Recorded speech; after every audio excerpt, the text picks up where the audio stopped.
Hello everybody, it's Mrs. Moran back with another subtraction video. So I know that subtraction across zeros is always a very difficult skill. So I have two things that I think are going to help you as you practice these at home. One of them is to remember that our language is always going to be take 1, give 10, and that's all you're ever going to do if you can't subtract.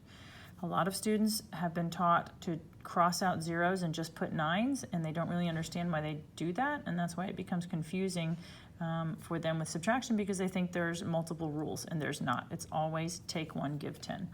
So I'm trying to do a 0 minus 8, which I cannot do, so my rule is to take 1, give 10. As I come over here, there's nothing to take, so I can't take 1 from 0.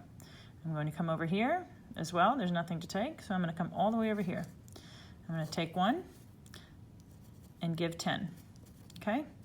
It's my only rule ever, is take 1, give 10. Now, that doesn't help me yet because I'm still trying to subtract in my 1s.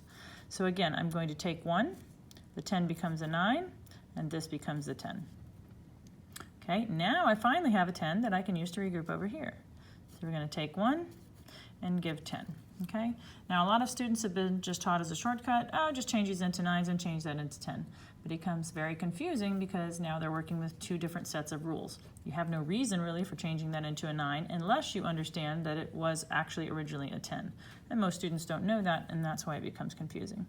Now we can subtract. I'm going to do 10 minus 8 is 2, 9 minus 6 is 3, 9 minus 3 is 6, and 3 minus 2 is 1. 1,632.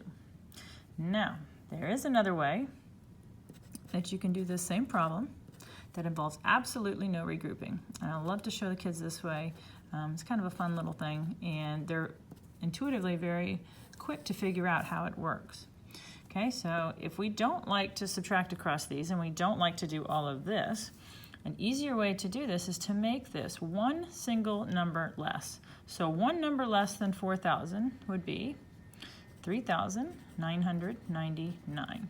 3,999 is going to leave me with a lot of very large digits up here, which are always going to be at least as big, or if not larger, than the numbers that are on the bottom.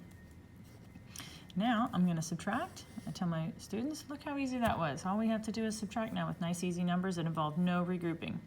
9 minus 8 is 1, 9 minus 6 is 3, 9 minus 3 is 6, and 3 minus 2 is 1. And we say, yay, we figured it out.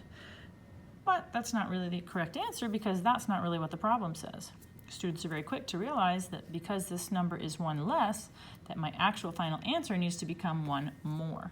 So we're just going to add the 1 more that we ignored to turn 4,000 into 3,999, and then we'll just add and get 1,632.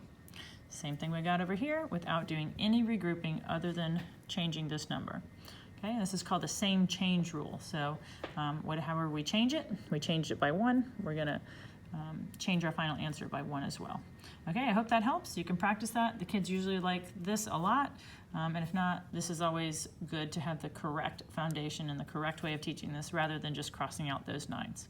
All right, practice, and I hope you enjoy it. Thank you for watching, and leave a comment if you'd like.